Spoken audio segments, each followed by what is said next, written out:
Merhaba, u xeyratın, serçava serseraatın ve hemya sernavi Dem Parti Slavdıkım.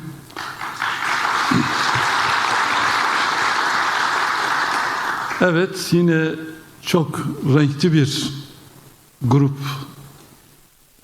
toplantısıyla karşı karşıyayız. Çeşitli alanlardan misafirlerimiz var.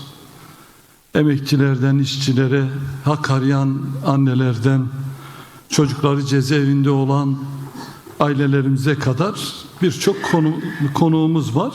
Hepsine hoş geldiniz diyorum. Başımızın üstüne geldiniz. Dem Parti hepinizin zeminidir. Oy verirsiniz, vermezsiniz ayrı bir mesele ama bir yerde bir sorun varsa, bir yerde bir hak talebi varsa, hak arama talebi varsa Dem Parti sizin evinizdir. Bu grup sizin evinizdir diyorum. Tekrar hoş geldiniz diyorum.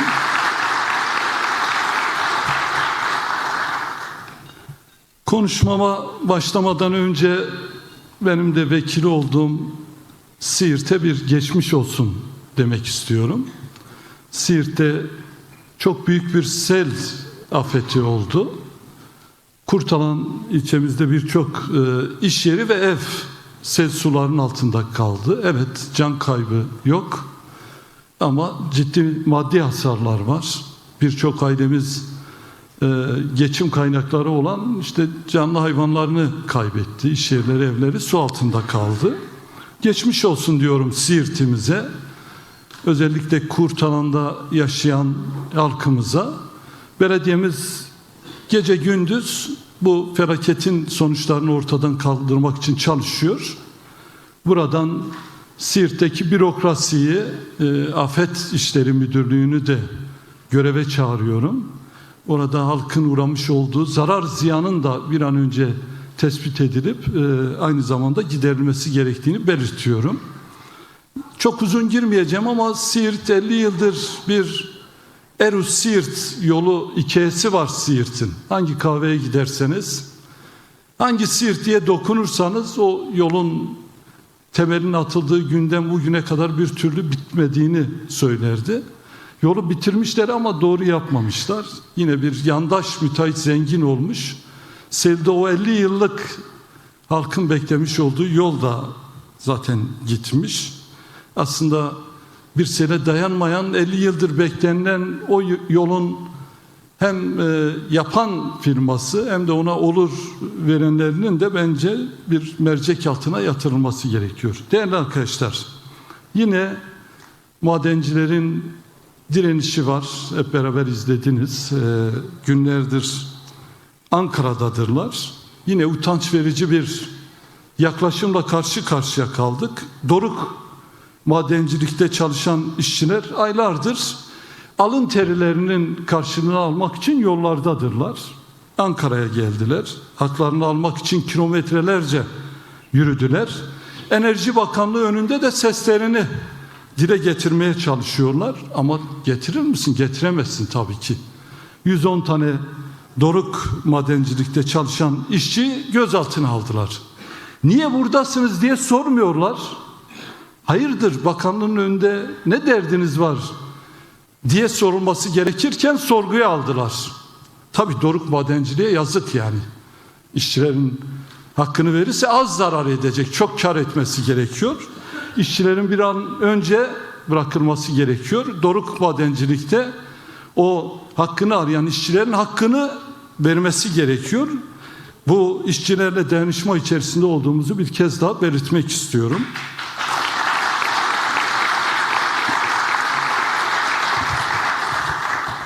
Evet, hepimizin yüreğini yaralayan Siverek'te ve Maraş'taki katliamlar üzerinde biraz duracağım. Bugün burada yalnızca bir siyasetçi olarak değil, sabahları çocuklarını okula uğurlayan, akşamda dönüşlerini bekleyen milyonlarca anne ve babalardan birisi olarak konuşmak istiyorum. Beklemenin ne olduğunu siz bizden daha iyi biliyorsunuz. Çünkü her sabah bizim gibi bütün aileler çocuklarını uğurluyor ve gelmesini bekliyorlar, dönmesini bekliyorlar. Maraş'ta da Siverek'te de Bazı aileler çocuklarını bekledi ama maalesef çocuklar dönmedi. Ülke olarak çok üzgünüz. Yastayız. Yaşamını yitiren çocuklarımızın, öğretmenlerimizin ailelerine başsağlığı dileklerimi iletmek istiyorum. Yaralılara acil şifalar diliyorum. Maraş ve Siverek'te birer gün arayla meydana gelen saldırılar hepimizi sarstı.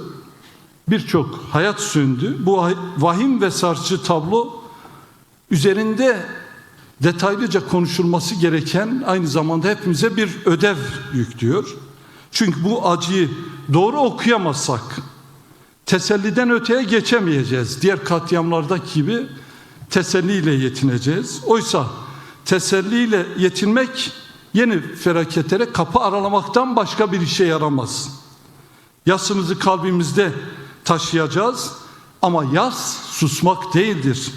Yas gerçeğin yüzüne bakma ve yeni felaketleri önleme sorumluluğudur aynı zamanda.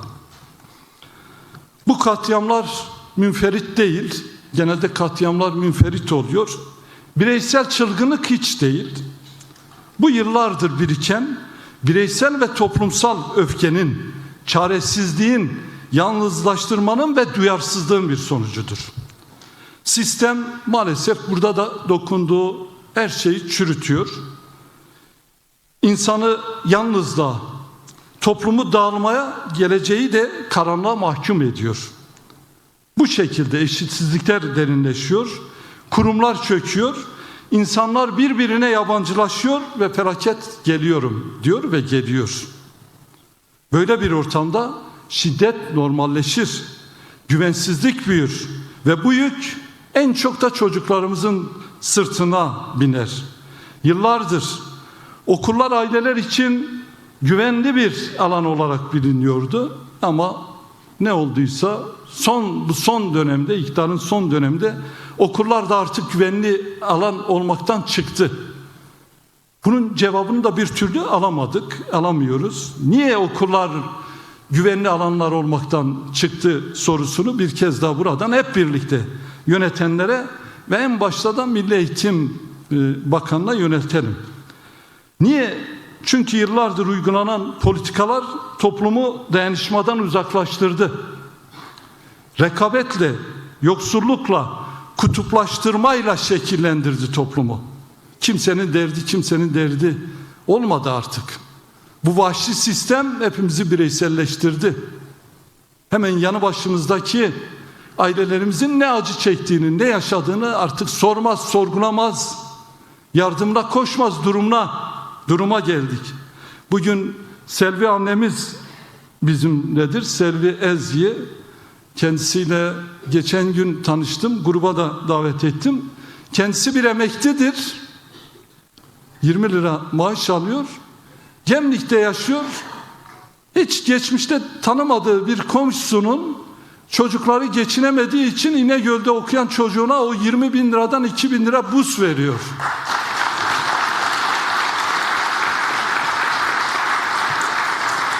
İşte bu iktidar bize Selvi annemizin vicdanını unutturdu.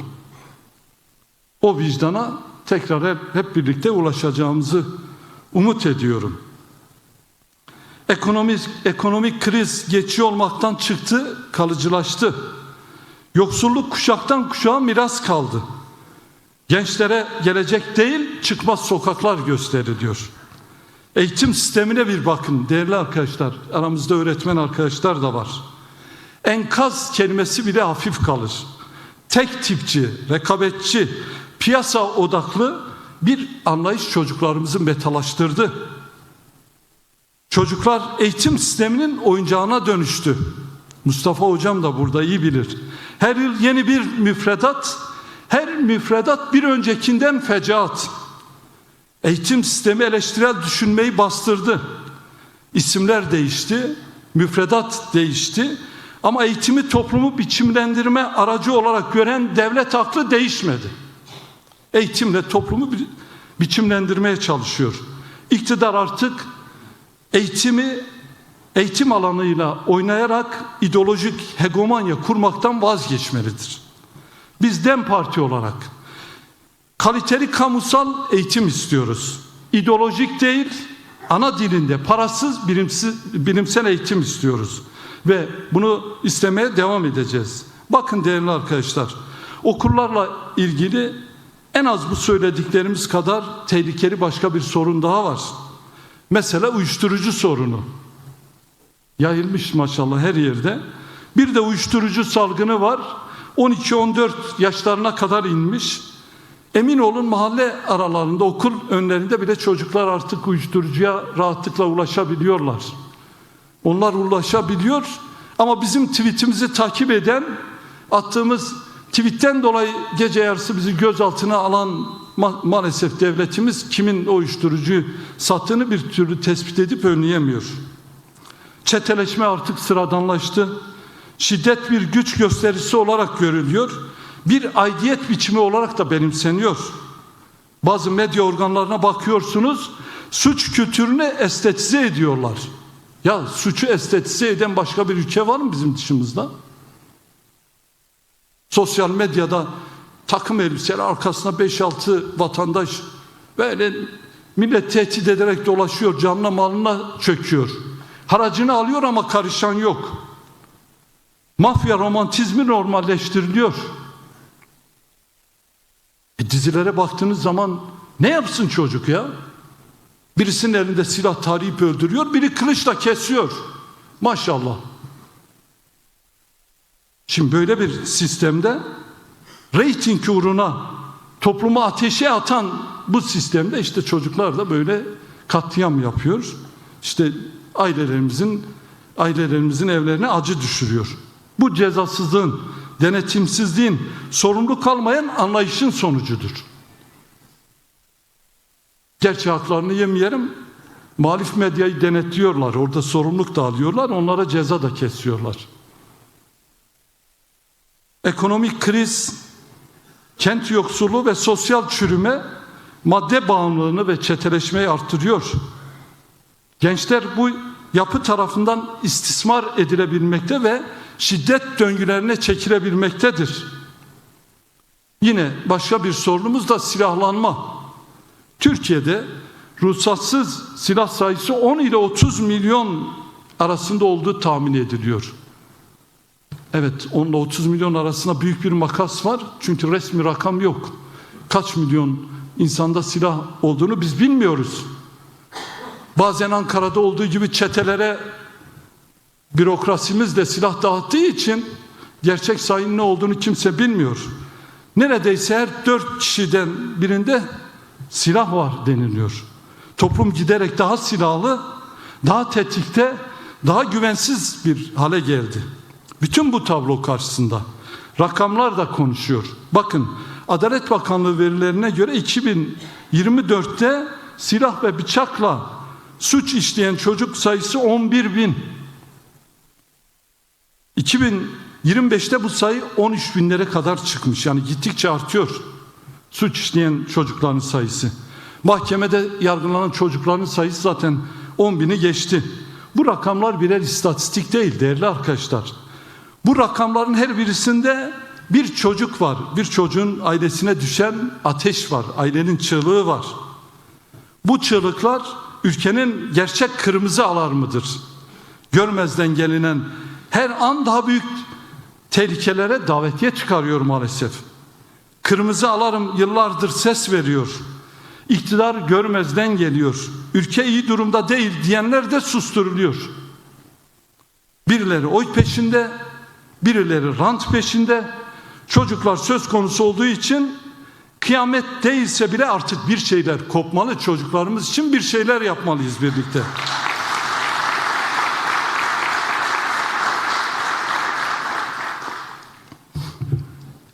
Bütün siyaset kurumu olarak başımızı ellerimizin arasına alıp düşünmeliyiz.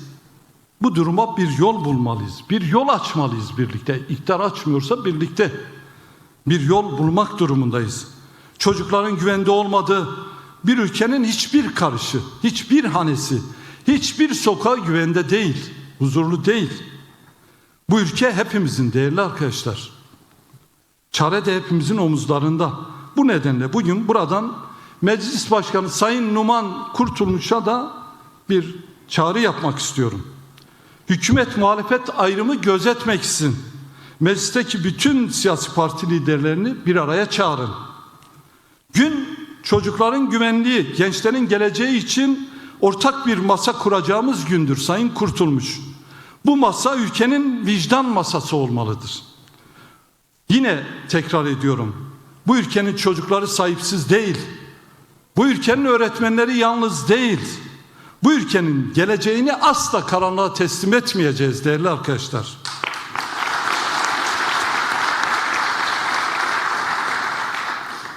Bu tablonun birinci sorumlusu iktidardır. Bu çok net. Bu ülkeyi 24 yıldır yönetenlerdir. Öyle sorunların üstüne yatmakla sorunlar çözülmüyor, büyüyor. Dünyanın pek çok ülkesinde böyle trajedilerin ardında sorunlar hesap verir. Bizde olmayan, çünkü görmedik bugüne kadar. Bakın 2023'te Sırbistan'da bir ilkokulda 8 tane öğrenci ve bir güvenlik görevlisi yaşamını yitirdi. Ne oldu? Sırbistan Milli Eğitim Müdürü istifa etti. Örnekler çok ama yani bir de Ürdün'de 2018'de okul öğrencileri bir geziye götürüyor. Bu okul gezisinde kimi öğrenciler yaşamını yitirdiği için o beğenmediğimiz Ürdün'ün Milli Eğitim Bakanı da istifa etti. Peki Türkiye'de ne oluyor? Depremde 10 binlerce insan yaşamını yitirdi, istifa eden yok. Her gün maden emekçilerinin bedeni toprağa karışıyor, istifa eden yok. Bir otele ruhsat verilmiş, verilmemesi gereken bir otel, onlarca insan yanarak yaşamını yitirdi, istifa eden yok. Okullarda çocuklar ve öğretmenler katlediliyor, istifa eden yok. Sadece eğitime, sadece okullara bakın. Temizlik yok, güvenlik yok, başarı da yok. Peki ne var? Geleceksizlik var, güvensizlik var, ölüm var. Buradan, sizin huzurlarınızdan açık ve net söylüyoruz. Milli Eğitim Bakanı Yusuf Tekin bu tablonun sorumluluğunu üstlenmeli ve istifa etmelidir.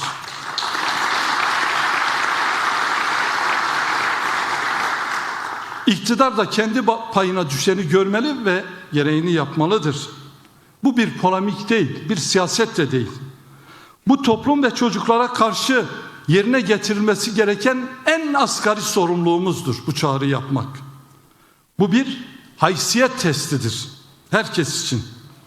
Şunu da unutmayalım. Yani biz her zaman her meselede kendimizi de görerek hareket eden bir siyasi partiyiz. Muhalefet olarak biz de kendimize bakmak zorundayız. Bu ağır tabloyu yalnızca iktidarı eleştirerek aşamayız. Toplumun her kesimine dokunan, kalıcı ve bütünlüklü bir siyaseti samimiyetle inşa etmek zorundayız biz de muhalefet olarak. Bu eksiklik ortadadır. Biz üstümüze düşeni alıyoruz ve yapacağız. Çocukların katledilmediği, güven içerisinde yaşadığı bir ülke için DEM Parti olarak daha fazla mücadele edeceğimizin sözünü veriyoruz huzurlarınızla.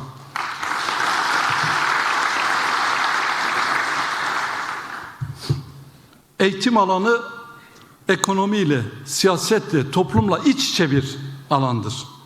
Elbette ki sorunları köklüdür. Çözümler de çok sayıdadır. Ama biz bugün sizin huzurlarınızda ilk elden yapılması gereken birkaç şeyi ifade etmek istiyoruz.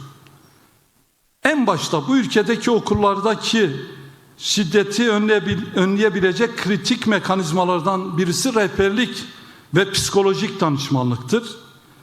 Bir çocuk patlama noktasına gelmeden önce fark edilmeli, elinden tutulmalı, dinlenmeli ve o sorununu aşması için gerekli olan rehberlik ve psikolojik desteği sunulmalıdır.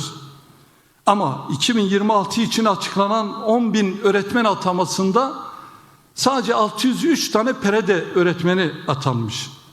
Dün buraya gelmeden bir öğretmen arkadaşla konuştum.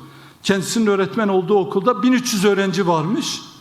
3 tane PEREDE'ci öğretmen varmış. Yani bir PEREDE'ci öğretmenimize 400 öğrenci düşüyor. Ya bir öğretmen 400 öğrenciyi nasıl izlesin, gözlesin, sorun olduğunu bulsun, ilgilensin, çözmeye çalışsın? Bunu da sormak gerekiyor. Yine öte yandan okullarda sosyal alanların artırılması gerekiyor. Onarıcı adalet sisteminin geliştirilmesi gerekiyor. Rekabetsiz okul ortamının sağlanması gibi adımlar ivedilikle atılmalıdır. Müfredat tekçi ve baskıcı içerikten arındırılmalı. Çoğulculuk ve barış merkezi alınmalıdır.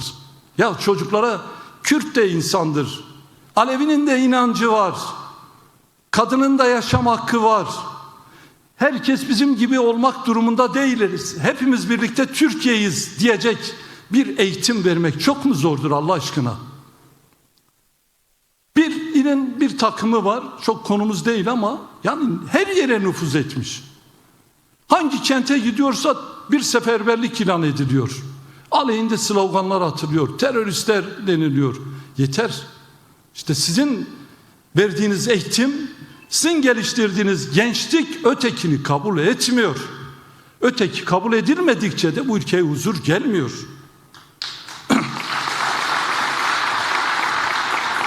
Yine uyuşturucuyla mücadele sırf güvenlik meselesi olarak değil, sosyal politika meselesi olarak ele alınmalıdır. Ruhsatsız silahlara karşı etkin mücadele yürütülmelidir. Ve çocuklar için bütüncül politikalar geliştirecek bir çocuk bakanlığı kurulmalıdır.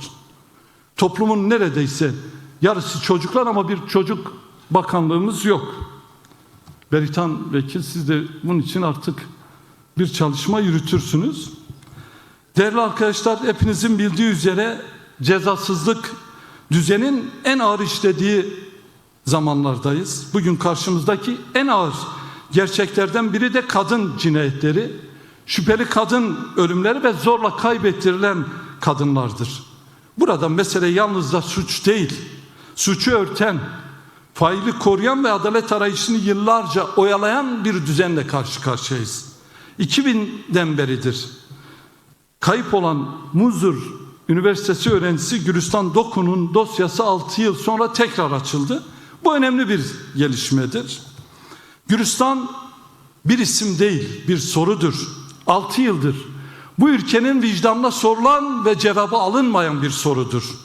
Bu gelişme ailenin, kadın örgütlerinin ve kamuoyunun ısrarlı baskısı, kararlı eylemleri ve adalet talebi sayesinde mümkün olmuştur.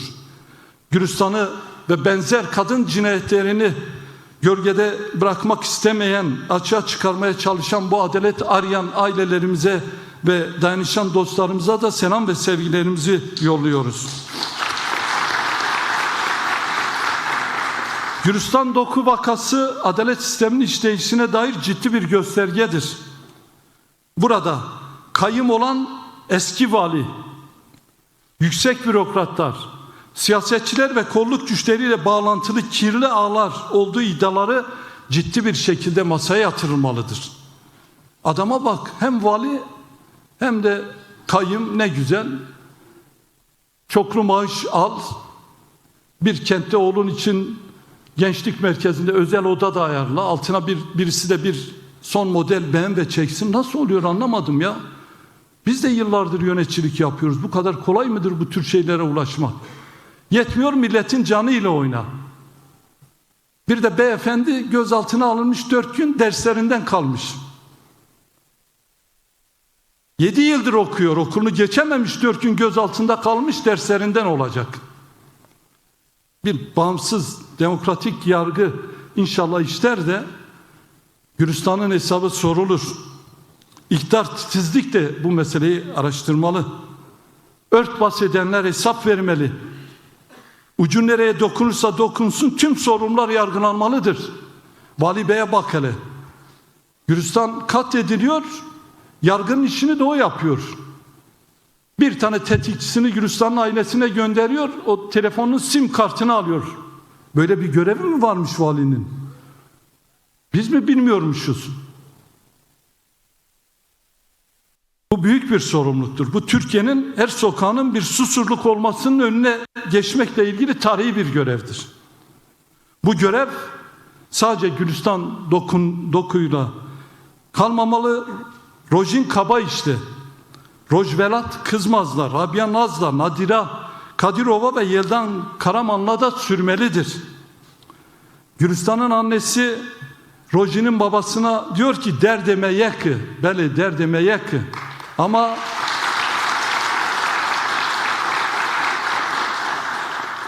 Brarın bizanıbın çavime goymeji ser dava Gülistan'ı. Gözümüz kulağımız bu davada olacak ve benzer davalarda olacak. Takipçisi olmaya devam edeceğiz. Gülistan'a sözümüz olsun. Değerli arkadaşlar, şu ana kadar çocukların ölümünden adalet arayışına kadar çok büyük sorunlardan bahsettik. Bunlar daha sorunlar değil. Bir ülkede çocuklar başta olmak üzere yurttaşlar güvende değilse o ülkede bir şeyler yanlış gidiyor demektir. Yanlışın kaynağını doğru teşhis etmeliyiz. Sorun sadece sokakta değil, sistemdedir.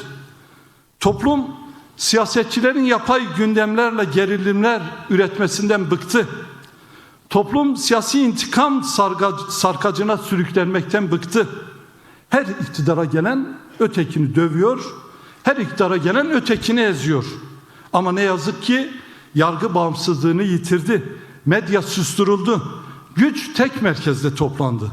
Seçilmiş belediyeler kayyumla gasp edildi.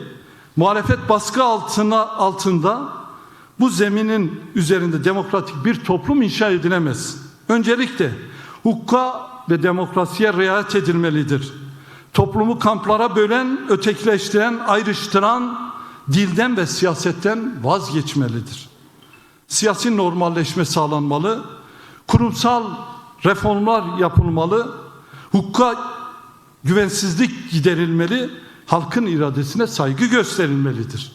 Demokratikleşmeden normalleşme olmaz. Normalleşmeden iyileşme olmaz.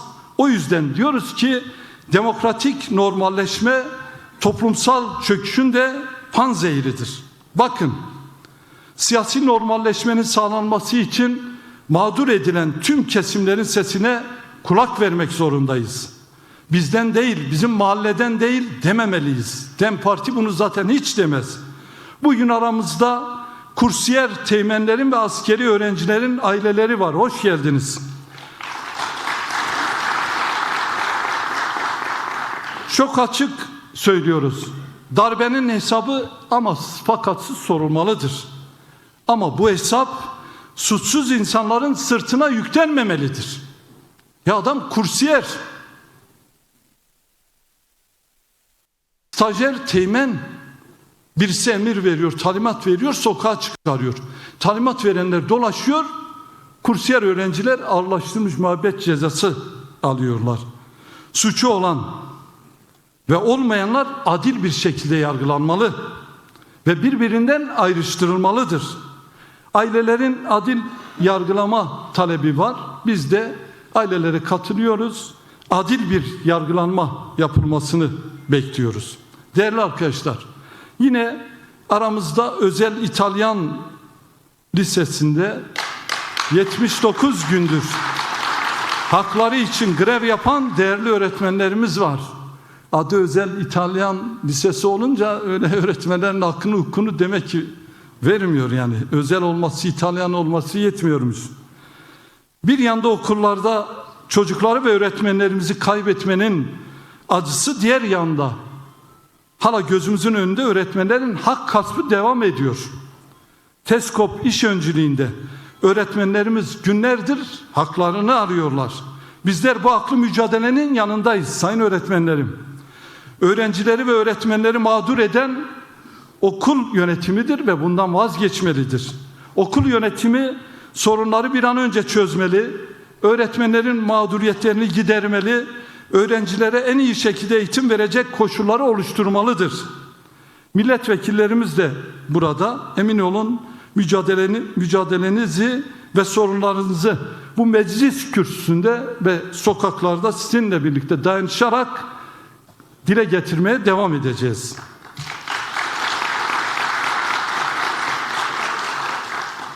Değerli arkadaşlar, gündüz ortası yaşadığımız toplumsal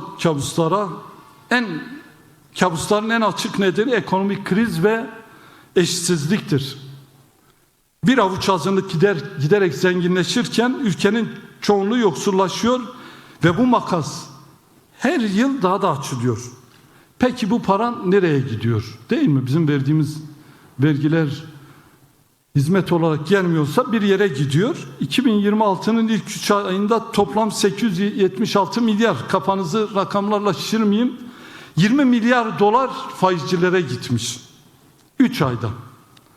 Bugün ödediğimiz her 100 liranın 26 lirası faizcilere gidiyor. Emekçiye gelince kaynak yok. Asgari ücretliye ara zam yok. Ama faiz ödemelerinde geçen yıla göre %89 artış var. Faize giden 20 milyar dolarla okulları güvenli hale getirebilirdik. Psikolojik danışman atayabilirdik. Ücretli öğretmenleri güvenceye alabilirdik. Öğrencilere ücretsiz bir öğün yemek verebilirdik. İktidarın tercihleri faiz lobilerinin kazanmasına, öğrencilerin kaybetmesine neden oldu. Yoksulluk diz boyu, kıt kanat geçinen veliler okullara temizlik malzemeleri götürmek zorunda kalıyor.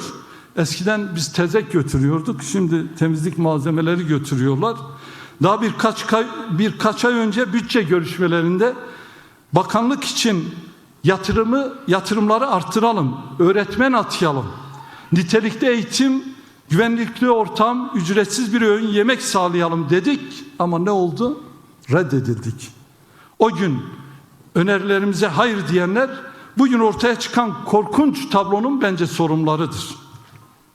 Değerli arkadaşlar, evet, çok karanlık bir şey gibi gelmesin. Yani bunları yaşıyoruz ama biz de dimdik ayaktayız, umutluyuz, moralliyiz. Ve emin olun bunları değiştireceğiz. Zaten buna inandığımız için siyaset yapıyoruz. Yani çaresiz değiliz.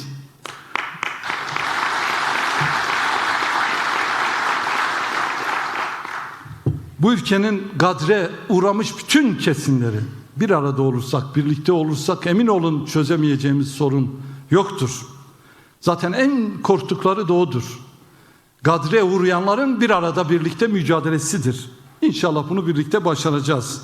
Bakın 8 Mart'ta kadınlar özgürlük iradelerini, 21 Mart'ta da Kürtler barış iradelerini Nevroz meydanlarında ortaya koydu. Şimdi önümüz 1 Mayıs. İşçi, yoksul, ezilenler olarak hepimiz eşitlik taleplerimizi, alın teri hakkımızı o meydanlarda haykırmalıyız. Biz DEM Parti olarak işçileri, emekçileri, kadınları, gençleri, doğasına sahip çıkanları, halkları ve inançları 1 Mayıs alanlarına çağırıyoruz. Bu duygularla Bıcıyek Kulan yaşasın 1 Mayıs.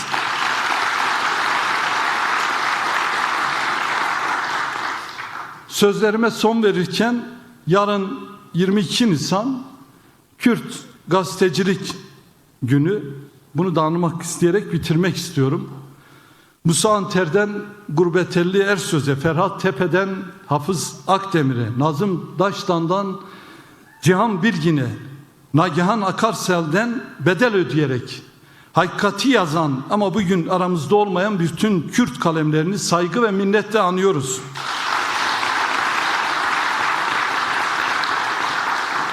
Yine kalemiyle, kamerasıyla, emeğiyle, sözüyle hakikatlere karşı duran basın emekçilerinin de 1 Mayıs İşçi Bayramı'nı kutluyoruz. Hepinize selam, saygılar ve sevgilerimi iletiyorum. İyi günler diliyorum.